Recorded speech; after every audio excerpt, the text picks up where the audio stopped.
But ಅವ್ರಿಗೆ ಗೊತ್ತಿದ್ದು ಕೈ ಮಾಡಿ ತಪ್ಪಾಯ್ತದು. ಚಾನ್ಸ್ ಕೊಡಬಾರ್ದಿತ್ತು.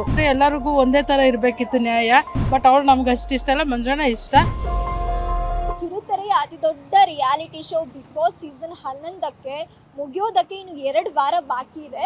ಈಗಾಗಲೇ ಹನುಮಂತ ಅವರು ಬಿಗ್ ಬಾಸ್ ಫಿನಾಲೆ ಟಿಕೆಟ್ ತಗೊಂಡು ಮುಂದೆ ಹೋಗಿದ್ದಾರೆ. ಇನ್ನೊಂದು 4 ಜನ ಸ್ಪರ್ಧಿಗಳು ಬರಬೇಕು. ಬಟ್ ತುಂಬ ಇಂಟ್ರೆಸ್ಟಿಂಗ್ ಆಗಿದೆ. ಬಟ್ ಜನರು ಏನಂತಾರೆ ಈ ಶೋ ನೋಡಿಬಿಟ್ಟು, ಅವ್ರ ಒಪಿನಿಯನ್ ಹೇಗಿದೆ, ಯಾರು ಗೆಲ್ಲಬೇಕು, ಯಾರು ಗೆಲ್ಲಬಹುದು ಅನ್ನೋದು ಜನ ತೀರ್ಪು ಕೊಡ್ತಾರೆ ಅನ್ನೋದನ್ನು ಒಬ್ಬೊಬ್ಬರನ್ನೇ ಮಾತಾಡ್ಸ್ಕೊಂಡು ಬರೋಣ. ಯಾರು ಏನಂತಾರೆ ನೋಡೋಣ, ಯಾರು ಗೆಲ್ತಾರೆ ಅಂತ ಅವರನ್ನೇ ಕೇಳೋಣ. ಬನ್ನಿ. ಬಿಗ್ ಬಾಸ್ ನೋಡ್ತೀರಾ? ಹಾಂ, ನೋಡ್ತೀನಿ. ಏನು ಅನ್ಸುತ್ತೆ ಬಿಗ್ ಬಾಸ್? ಯಾರು ಇಷ್ಟ ಆಗ್ತಾರೆ ನನಗೆ?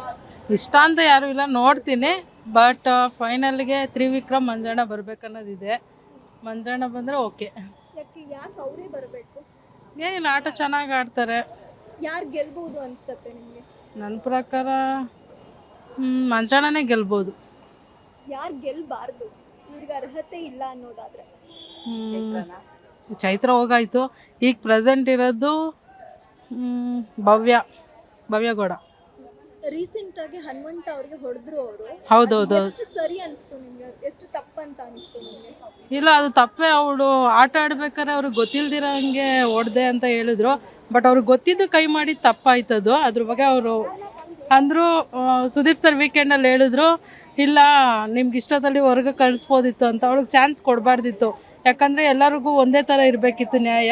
ಬಟ್ ಏನು ಮಾಡಿದ್ರು, ಇರಲಿ ಇದೊಂದು ಚಾನ್ಸ್ ಕೊಟ್ಟಿದ್ದಾರೆ ಬಿಗ್ ಬಾಸ್ ಅಂತ ಕೊಟ್ಟಿದ್ದಾರೆ. ಅವಳು ಕ್ಷಮೆ ಕೇಳಿದಾಳೆ. ಬಟ್ ಅವಳು ನಮ್ಗೆ ಅಷ್ಟು ಇಷ್ಟ ಅಲ್ಲ, ಮಂಜಣ್ಣ ಇಷ್ಟ. ನೋಡ್ಬೇಕು ಫೈನಲ್ಗೆ ಯಾರು ಬರ್ತಾರೆ ಅಂತ.